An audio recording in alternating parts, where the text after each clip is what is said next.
শুরু হয়ে গেছে, ঈমানের পরীক্ষা শুরু হয়ে গেছে। কথা কোন ঠিক কিনা? 95% মুসলমানের এই দেশে ইসকন নামক উগ্রবাদী সংগঠনে আমাদের এই মুসলমানের সামনে দিনের দুপুরে কুপাইয়া হত্যা করা। আমরা 95% মুসলমান দামাল সন্তানগুলো টেকনাফ থেকে তুলতুলিয়া, রূপসা থেকে পাথরিয়া, আমরা ছাড় দিব না ইসকন সংগঠনকে। কথা কোন ঠিক কিনা? এর নবীর উম্মতের দলের এ যুবক, দুনিয়া চিনেছো, দুনিয়ার বন্ধু চিনেছো, দুনিয়ার সম্পদ তুমি চিনেছো, কিন্তু আমার পয়গম্বরকে তুমি চিনতে পারলা না। আরে বান্দা, দুনিয়ার জমিনে ভয় শুরু হয়েছে। আরে বন্ধু, তোমাকে ভয় দেখাবে বিভিন্ন জিনিস দিয়া। এবার তোমার ইমানি ভয় শুরু হয়েছে বাংলাদেশে। একবার আওয়াজ দিয়া বলেন ঠিক কিনা? আমি আল্লাহ পাকের কোরআনের আয়াত তেলাওয়াত করলাম, ওয়ালা নাবলুওয়ান্নাকুম বিশাইইম মিনাল খাউফ। এ কলিজার টুকরা যুবক, দুনিয়ার জমিনে তুমি ভয় পাও ভূত দেখা, তুমি দুনিয়ার জমিনে ভয় পাও পেতনি দেখা। ও বান্দা, তুমি দুনিয়ার জমিনে সন্ত্রাস দেখে ভয় পাও। না না বান্দা, এটা দুনিয়ার কোনো ভয় না। এ বান্দা, তুমি আখিরাতের ভয় তুমি পাও নাই। তুমি হাসরের মাঠের কথা তুমি এখনো স্মরণ করো নাই। এই বান্দা, তুমি অন্ধকারের কবরের কথা তুমি স্মরণ করো নাই। এই কলিজার টুকরা যুবক, আজকে চোখ দুইটা খুইলা দেখতেছো, এখানে শত শত মানুষ বসে আছি, এখানে সভাপতি সাহেব বসে আছি, এখানে মঞ্জুর আলম ফৈজি বয়ান করতেছি। 1 মিনিটের জন্য চোখটা বন্ধ করো। পাশের ডাইনের পাশে বামের পাশের লোকগুলো আর দেখা যায় না। এই পাশে বসে থেকেও চোখটা বন্ধ করলে অন্ধকার। কথা বলেন ঠিক কিনা? অন্ধকার, এই অন্ধকার তোমাকে কোথায় নিয়ে যাবে? এর বাংলার যুবক, তুমি পাশে বসে চোখটা বন্ধ করলে ডাইনের লোকগুলো আর দেখা যায় না, সভাপতি সাহেবকে আর দেখা যায় না, ওই লাইটগুলো আর দেখা যায় না, এই প্রধান বক্তা মনসুর আলম ফৈজির দেখা যায় না। যদি দুনিয়ার জমিনে জ্যান্ত অবস্থায় চোখটা বন্ধ করলে যদি পাশের লোকটাকে না দেখতে পারো, এই আমার যুবক রে ভাই, মুসলমানের সন্তান, আল্লাহর কসম করে বলছি রে ভাই, দুনিয়ার জমিনে তুমি কেমন ভয় পাইছো? এ বান্দা, তুমি কবরের ভয় এখনো পাও নাই, অন্ধকারের ভয়। এ বান্দা, মাটির চাপের ভয় তুমি এখনো পাও নাই। এ বান্দা, আযাবের ফেরেশতার ভয় এখনো তুমি পাও নাই। আল্লাহ বলেন, ওয়ালা নাবলুওয়ান্নাকুম বিশাইইম মিনাল খাউফ ওয়াল জু'i ওয়া নাকসিম মিনাল আমওয়ালি ওয়াল আনফুসি ওয়াস সামারাত ওয়া বাশশিরিস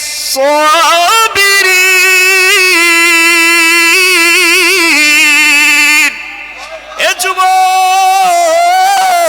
আল্লাহ তোমার ভয় দেখাবে। কি দিয়া ভয় দেখাইবে জানো রে বান্দা? তোমারে পরীক্ষা করবে। এমন একটা ভয় দেখাবে যে ভয়ে তোমার ঈমান আছে না নাই সেটা পরীক্ষা করবে। এমন একটা যন্ত্র, এমন একটা বস্তু, এমন একটা জিনিস তোমার কাছ থেকে ছিনে আনবে যেটা তোমার সবচেয়ে প্রিয়, এইটা নিয়ে তোমাকে পরীক্ষা করবে। এই বান্দা, তোমাকে অভাব অনটন দিয়ে আল্লাহ পরীক্ষা করবে। এই বান্দা, তোমাকে ঈমানের হালতে পরীক্ষা করবে। এই যে চলতেছে বাংলাদেশের অবস্থা, ঈমানের পরীক্ষা দিছে সাইফুল ইসলাম আরিফ ভাই, ঈমানের পরীক্ষা দিছে। কথা কোন ঠিক কিনা? এই 95% এই দেশে মুসলমানের, বাংলাদেশে ইসকন নামে জঙ্গি সংগঠন, এই মুসলমানকে হাত দেওয়া মানে আমাদের লজ্জার বিষয়। কথা কোন ঠিক কিনা? কলিজার টুকরা যুবক, তুমি মুসলমান দাবি করো, এ বাংলার জমিনের মানুষ তুমি ভয় পাইতেছো, সংগঠনের ইসকনের অস্ত্র দেখে ভয় পাইতেছো। না না, মুসলমান ভয় পাই না। কারণটা কি জানো? মুসলমান বদরের হাতিয়ার, মুসলমান ওই উহুদের হাতিয়ার। কথা কোন ঠিক কিনা? মুসলমান যদি রোজা রাইখা বদরের যুদ্ধ করতে পারি, হে যুবক, দুনিয়ার জমিনে আমার পয়গম্বর একটা মূর্তিও নাই, দুনিয়ার জমিনে আমার পয়গম্বরের কোনো ফেসবুক অ্যাকাউন্ট নাই, আমার পয়গম্বরের একটা ছবি খানাও নাই, আমার পয়গম্বরের একটা স্মৃতি এরকম কোনো ছবি আকৃতি নাই। তারপরে আমার পয়গম্বরের জন্য জীবন দিতে বাংলার জমিনের শুধুমাত্র যুবকরা নয়, গোটা বিশ্বের পয়গম্বরের জন্য, আমার রহমতের পয়গম্বরের জন্য গোটা বিশ্বের মুসলিম সন্তানগুলো বুকের তাজা রক্ত জন্য প্রস্তুত, কথা কোন ঠিক কিনা? আরে বাংলার জমিনের মানুষ, চট্টগ্রামে দেখছো না ওই মসজিদের ভিতরে আক্রমণ করেছে। আরে ভাই আমিও তো যুবক মানুষ, তুমিও তো যুবক মানুষ, তাহলে কিভাবে আলিফ শহীদ হয়? কি কেন আলিফকে শহীদ করা হয় জানোনি? ওই মসজিদ ভাঙ্গার কারণে আলিফ প্রতিবাদ করেছে। এই বাংলার জমিনের মানুষ ইমানে আঘাতের কারণে ওই আলিফ প্রতিবাদ করেছে। এই জমিনের মানুষ ওই ইসকন নামে সংগঠন, জঙ্গি অগ্রবাদী সংগঠন টার্গেট করেছে ওই আলিফকে হত্যা করবে। কলিজার টুকরা যুবক, তোমার অন্তর যদি এখনো জাগ্রত না হয়, তোমার বিবেক যদি এখনো জাগ্রত না হয়, আমাদের ঈমান নিয়ে খেলা শুরু হয়েছে, ঈমান নিয়ে খেলা শুরু হয়েছে।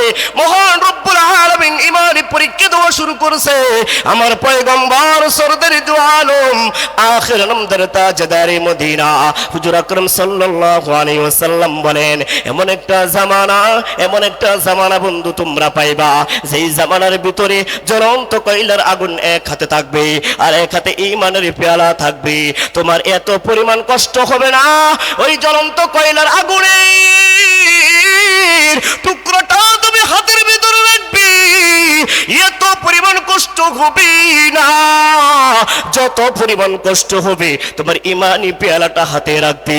কলিজার টুকরা যুবক রে, আমি এতটুকু দাবি তোমাদের কাছে বলতে চাই, যুদ্ধ শুরু হয়ে গেছে, ঈমানের পরীক্ষা শুরু হয়ে গেছে, কথা কোন ঠিক কিনা? এ যুবক, আজকে মনে করতেছো আলিফ শহীদ হয়েছে তাহলে আমার কি হয়েছে, আলিফের জীবন গেছে তাহলে আমার কি হয়েছে? না না, বাংলার মুসলমান ওইটা মুসলমানের ঈমান হতে পারে না। শুধুমাত্র ভাব করতে পারো, শরীরের একটা অংশের ভিতরে যদি তুমি ব্যথা অনুভব করতে পারো, সামান্য কনিষ্ঠ আঙ্গুলে যদি পিঁপড়া পিপিলিকায় কামড় দেয়, সাথে সাথে পুরা গায়ের ভিতরে তোমার জ্বলন্ত শুরু হয়ে যায়। একবার আওয়াজ দিয়ে বলেন ঠিক কিনা?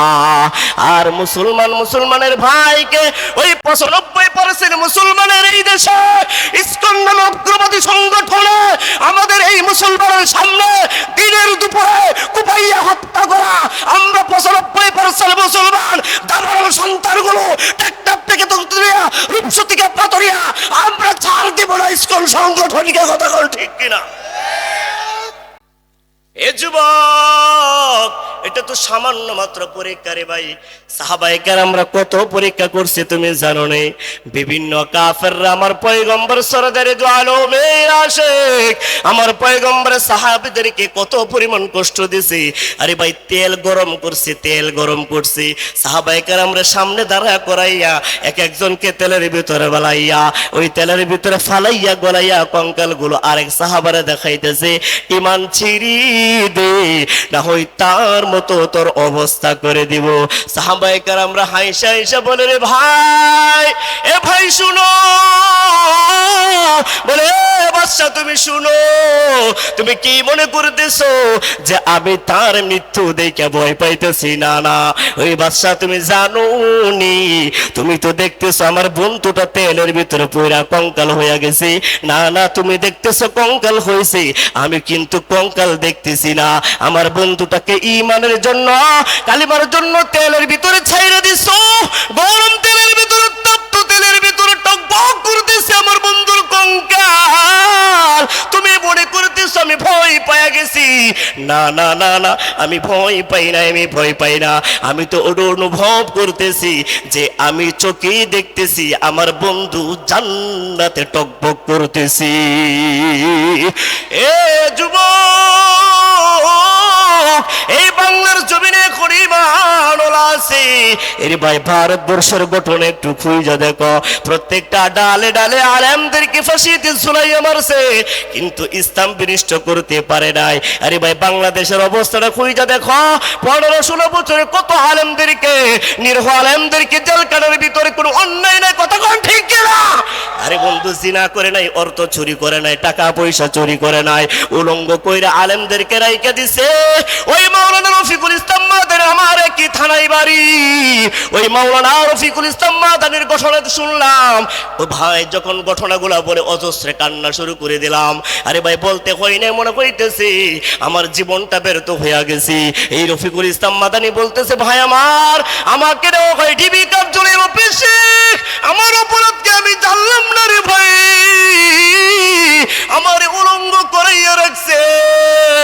কিছুক্ষণ পরে একটা মহিলা আইনা বলতেছে, ওই মহিলার জড়াইয়া ধরতাম, হাতে একটা সিগারেট ধরাইয়া দিছি। এই কলিজার টুকরা যুবক, আল্লাহর কসম, আল্লাহর কসম, যত বড় জুলুমবাজি হবে তত বড় অধপতন। কথা কোন ঠিক কিনা? এ যুবক,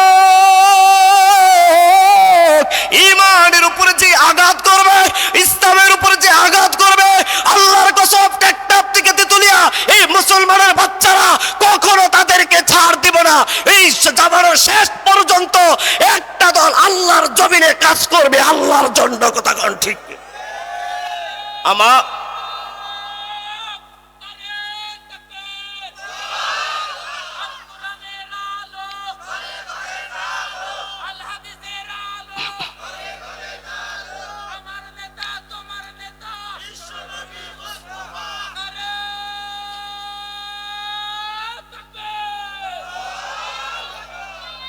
যুবক, আমি তোমাদেরকে বলতে চাই, তুমি তো মুসলমানের সন্তান। কথা কোন ঠিক কিনা?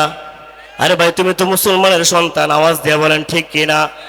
আরে ভাই, ওই মুসলমান যদি গলায় চুরি পাইরা মরতে পারি, তাহলে আমার গায়ে কি লাগবে না?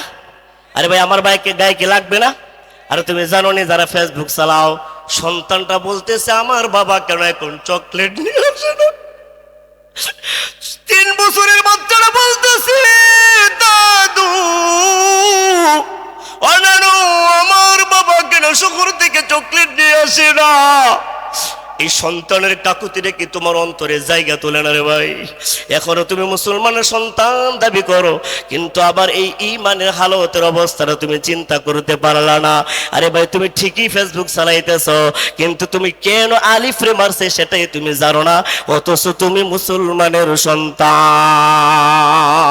ওই আলিফকে হত্যা করেছে, শুধুমাত্র আলিফকে হত্যা করে নাই, ওটা বুঝাইতে চাইছে ওরা যে আমাদের মুসলমানের গলায় তারা ছুরি ধইরা দিছে। কথা কোন ঠিক কিনা?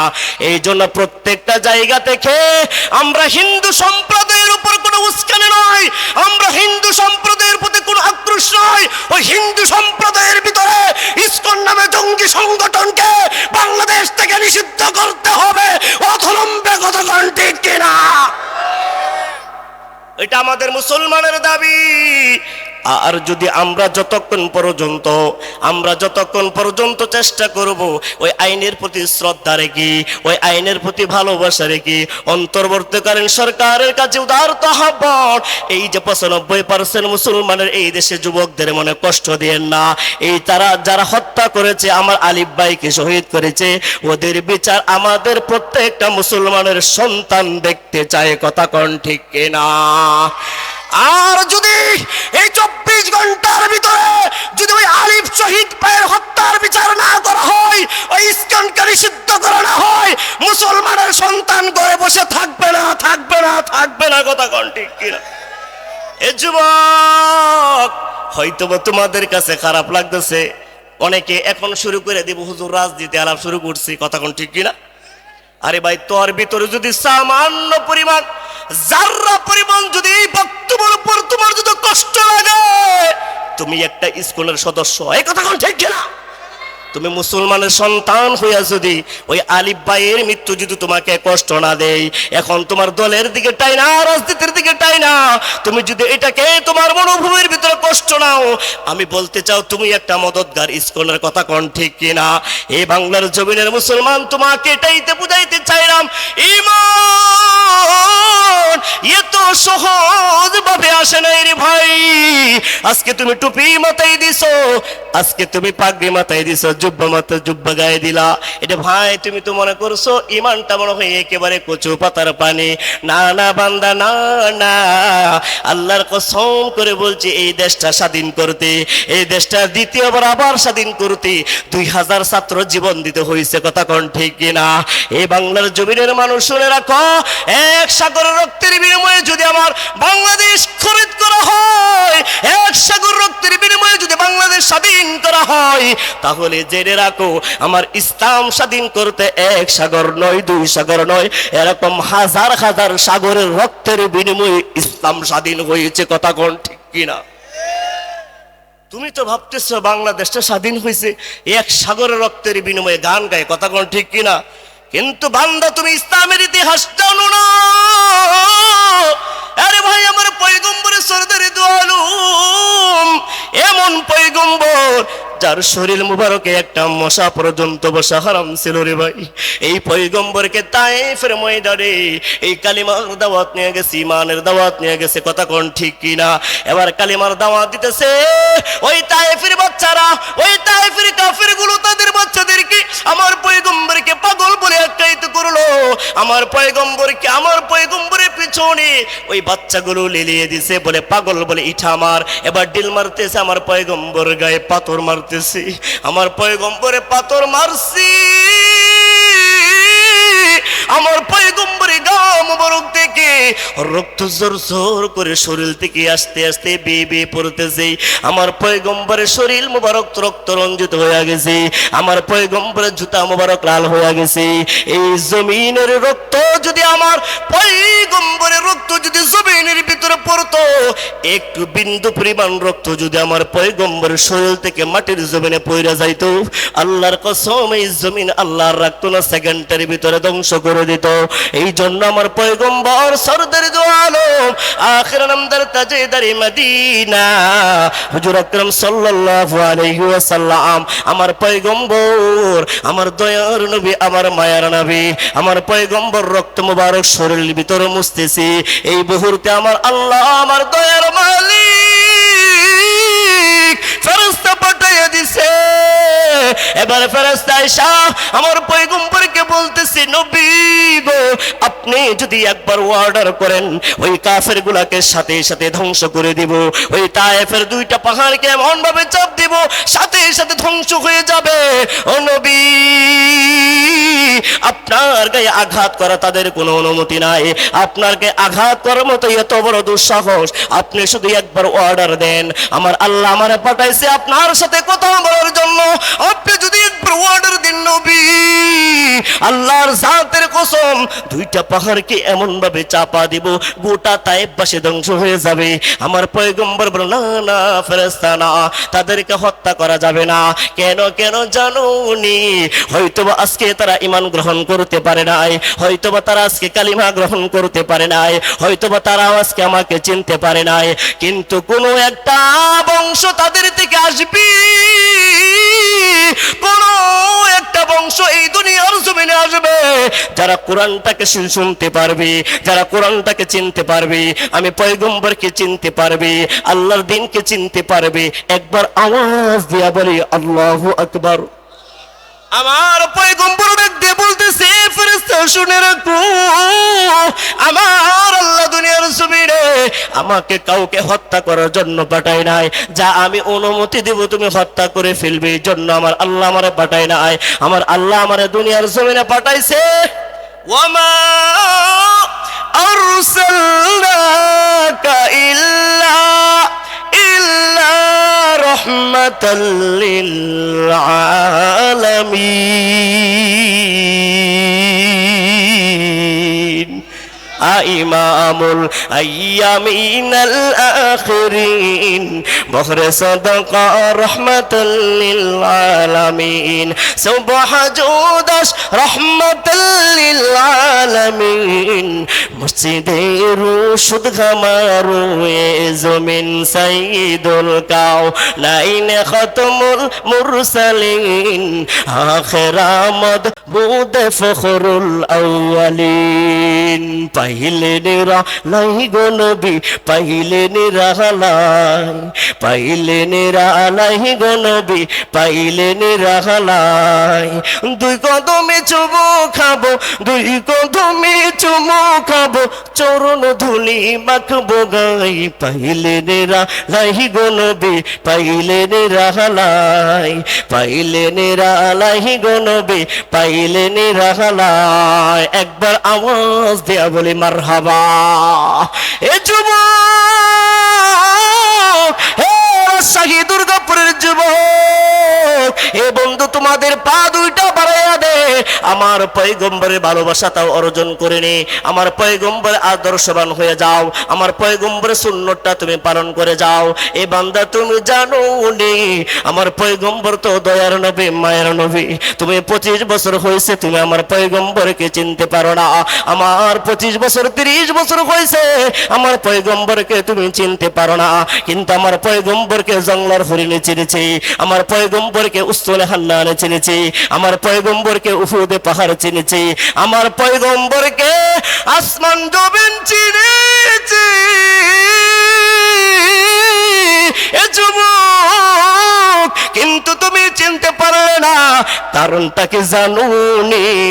এমন একটা ঈমান তুমি গ্রহণ করছো, এমন একটা ঈমান তুমি লালন করতেছো, যে ঈমানটা সেকেন্ডের ভিতরে মাথা থেকে নেমে যাবে, যে ঈমানটা যুদ্ধের ময়দানে তোমাকে নিতে পারে না, যে ঈমানটা তোমাকে প্রতিবাদ করাইতে পারে না, যে ঈমানটা নবীর প্রেমে তোমাকে স্লোগান দিতে দেয় না। কথা কোন ঠিক কিনা? এমন ঈমান দরকার নাই, আওয়াজ দিয়ে বলেন ঠিক কিনা? এ যুবক, শুক্রবারে আমার মসজিদে আমি জুমার নামাজের আলোচনা করেছি স্কুলের বিরুদ্ধে। আমার যুবক, তুমি ভালো করে শুনে নাও, আমি যখন আলোচনা করার পরে নামাজের পরে যখন বের হই, হঠাৎ করে একটা টকবকে যুবক আইসা আমাকে জড়াইয়া হাউমাউ করে কান্না করে বলতেছে, নবী ও হুজুর, আপনি কখনো যদি জিহাদের ডাক আসে এই এলাকা থেকে কেউ যাক আর না যাক, আমি কথা দিলাম আপনার সাথে এই মসজিদের ভিতরে পারলে আমি শহীদ হব, গরিবের বোনা। আল্লাহু আকবার। ও হুজুর, আপনি আমার মাথাটা একটু হাত বুলাইয়া দিন। ও হুজুর, আমার মনের মধ্যে কষ্ট লেগে গেছে যে আমরা মুসলমানের সন্তান হইয়াও, এই মুসলমান 99-95% মুসলমান হইয়াও আমার ভাই আলিফ শহীদ হয়। আমরা ঘরের ভিতরে বসে আরামসে ভাত খাই, আমরা ঘরের ভিতরে গোস্ত দিয়ে ভাত খাই। ও হুজুর, আমার তো আর সহ্য হয় না, আপনি দোয়া করবেন আমি যেন শহীদ মরণ হতে পারি, আমি যেন যুদ্ধের ময়দানে অংশগ্রহণ করতে পারি। আলেমরা যখন যুদ্ধের ঘোষণা করবে, যখন যুদ্ধের জন্য ডাক দেবে, ও হুজুর, কমপক্ষে আমি আমার বুকের তাজা রক্ত আমি ওই ময়দানের ভিতরে ঢেলে দিব। ভুলে যেতে চাইলেও ভোলা যায় না, ভুলে যেতে চাইলেও ভোলা যায় না। আমার জান মদিনা, আমার প্রাণ মদিনা, আমার জান মদিনা, আমার প্রাণ মদিনা। ভুলে যেতে চাইলেও ভোলা যায় না, ভুলে যেতে চাইলেও ভোলা যায় না। মদিনার স্মৃতিগুলো ভাবে বারে বার, কবে আমি দেখা পাবো রোজা তোমার। মদিনার স্মৃতিগুলো ভাবে বারে বার, কবে আমি দেখা পাবো রোজা তোমার। প্রিয় নবীর প্রেমী আমি হলাম দিওয়ানা, আহা প্রিয় নবীর প্রেমী আমি হলাম দিওয়ানা। ভুলে যেতে সবাই ভুলে যেতে চাইলেও ভোলা যায় না।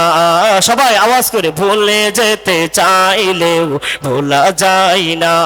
আমার জান মদিনা, আমার প্রাণ মদিনা, আমার জান মদিনা, আমার প্রাণ মদিনা।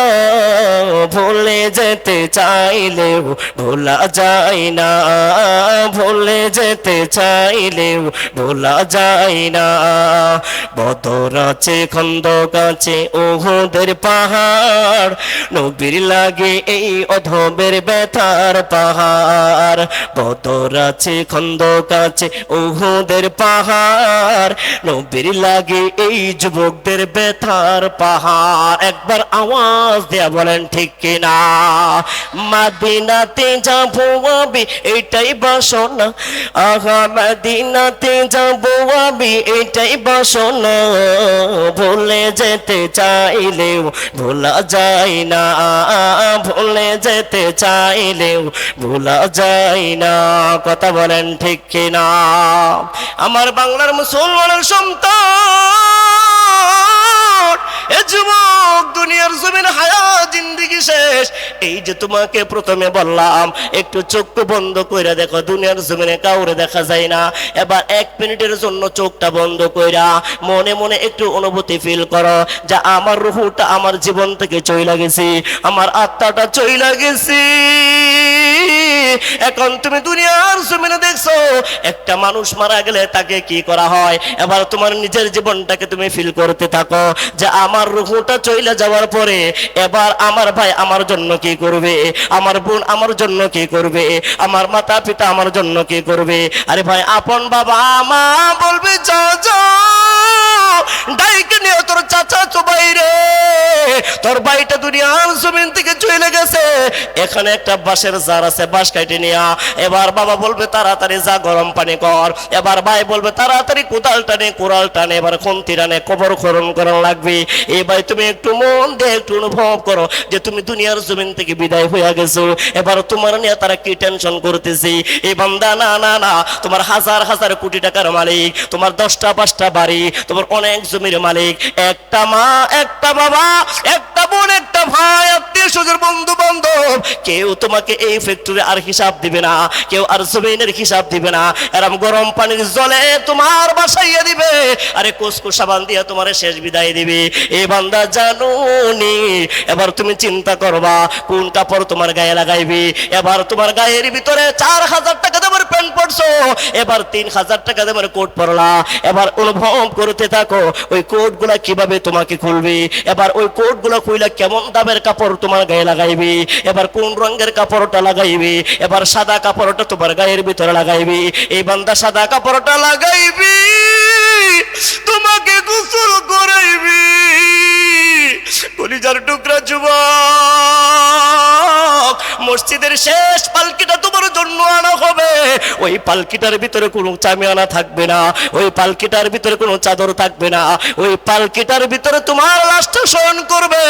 এবার লাশটা শয়ন কইরা তোমাকে ওই সাদা কাপড় দিয়ে তোমার মুষ্টিটা বাঁধবে। এই বান্দা তুমি একবার অনুভূতি ফিল করো, একবার মনে মনে চিন্তা করো এই যে মাথার মুষ্টিটা তোমার বান্ধিছি আর জীবনে তোমাকে খুলবে না। এই বান্দা আর তুমি ওই মাথাটা নাড়াইতে পারবে না। এবার হাতের মাঝখানে তোমার পেটের মাঝখানে হাত শুকো তোমাকে পিটি দিয়ে বললো। এবার তুমি চিন্তা করো আর জমিনে তুমি হাত দিয়ে প্রতিবাদ করতে পারবে না। এবার তুমি কাফেরের পক্ষে হও, এবার নবীর পক্ষ হও, হাত তোমার 2টা বাইদা ফেলাইছি। এবার তোমার পা দ্বারা তুমি চিন্তা করো, পায়ের দ্বারা তোমার মুষ্টি বাঁধছি। ওই পা দিয়ে তুমি আর দুর্গাপুর বাজারে যাইতে পারবা না, ওই পা দিয়ে আর তুমি খারাইতে পারবা না, ওই পা দ্বারা তুমি যাত্রা গানে যাইতে পারবা না, ওই পা দ্বারা তুমি তাবলিগেও যাইতে পারবা না। 3টা বান্ধিছি তোমার 5তলা বিল্ডিং থেকে বের করছে, দামি দামি পোশাক গুলো খুইলা রাখছে, তোমার দামি দামি খাট থেকে তোমার বার করছি। এবার তোমার কাঁধে কাঁধ কইরা তোমারে 4 জনে দইরা দইরা তোমার জঙ্গলার দিকে নিয়ে যাইতেছি। এই জঙ্গলের দিকে নিয়ে যাইতেছে একেবারে এমন একটা জায়গা, এই বান্দা তুমি মনে করতেছো বাংলাদেশের মনে হয়, তোমার এলাকার ভিতরে মনে হয়, তোমার সমাজের ভিতরে মনে হয়, তোমার পারিবারিক ভিতরে মনে হয় না, তোমার সংসারের ভিতরে মনে হয় সবচেয়ে দামি জায়গাটা। না না বান্দা আল্লাহর কসম রে, এই বান্দা অথচ তুমি কোটি কোটি টাকার সম্পদ বানাইলা, তোমার দামি জমিটা তোমার কবরের জন্য রাখবে না। কথা কোন ঠিক কিনা? দামি কাপড়টা তোমার জন্য রাখবে না, দামি জমিটাও তোমার জন্য রাখবে না। এবার কাঁধে কাঁধ কইরা তোমার জঙ্গলার দিকে নিয়ে যাইবে। তুমি হাজার হাজার বার চিৎকার মেরে বলবে আমি তো তোমার আদরের ভাই ছিলাম, আমি তো তোমার আদরের সন্তান ছিলাম। ও বাবা তুমি আমারে কই লইয়া যাও, ও বাবা আমি ফুলের বিছানা ছাড়া ঘুমাইতে পারি না, ও বাবা আমি ফ্যান ছাড়া ঘুমাইতে পারি না, ও বাবা আমি এসি ছাড়া ঘুমাইতে পারি না, ও বাবা আমার জঙ্গলার ভিতরে কেন নিয়ে যাও? আমি তো রাতের ভিতরে তোমরা পাশে থাকো তারপরেও ভয় পাই, কিন্তু আমি জঙ্গলার ভিতরে একা একা কেমন ভাবে থাকবো? এইভাবে তুমি কাকুতুমিনতি করবে। আল্লাহর কসম করে বললাম রে ভাই, তোমার এই কাকুতুমিনতি কেউ শুনবে না, তোমার নিয়ে যাবে নিয়ে যাবে। এবার তোমার ভাই তোমার কাছে নামবে। এবার তুমি জানো বাবা, বাবা যদি মারা যায় সন্তান বাবাকে কোলে নেয়, এ কলিজার টুকরা যুবক, যুবক যদি মারা যায়, আরে ভাই বাবার সন্তান যদি মারা যায়, তাহলে যেই সময় বাবাকে সন্তান আদর করবে সেই সময় কোলে কইরা বাবা এই দুনিয়ার জমিন থেকে লাশ নামায় আসে না নাই? এ কলিজার টুকরা যুবক রে, একবার চিন্তা করো তোমার জন্মদাতা বাবা, তারপরে একবার প্রতিবাদ করবে না?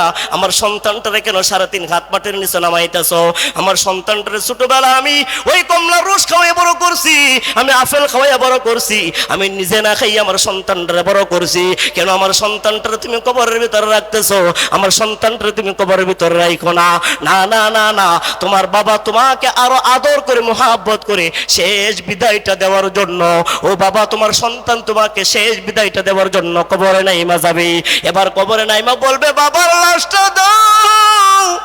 এ যুবক, বাবার লাশটা যখন তুমি কোলে নিয়া 3.5 হাত মাটির নিচে যখন শুয়াইয়া দিবে আর মাথার মুষ্টিটা যখন খুইলা দিবে রে বাবা, দেখবেন সন্তানগুলো কবর থেকে উঠতে চায় না, সন্তানগুলো বাবার চেহারার দিকে তাকাইয়া থাকে, জীবনের শেষ দেখা বাবাকে দেখবি, বাবা সন্তানের দিকে তাকাইয়া থাকে, এর স্মৃতিগুলো মনে পড়া যা, আরে সন্তান তো আমার কাঁধে উইটা নাচতো, আরে সন্তান তো আমার পেটে উইটা ঘোরা চালাইতো, আরে সন্তানটা তো আমার অনেক বিরক্ত করতো, আরে সন্তানটার আমাকে মশার কথা বইলা দিত, আরে আমি বাজার থেকে আসলে মশার জন্য সন্তানটা দৌড়াইয়া যাইতো। এইগুলো চিন্তা করবে আর সন্তানের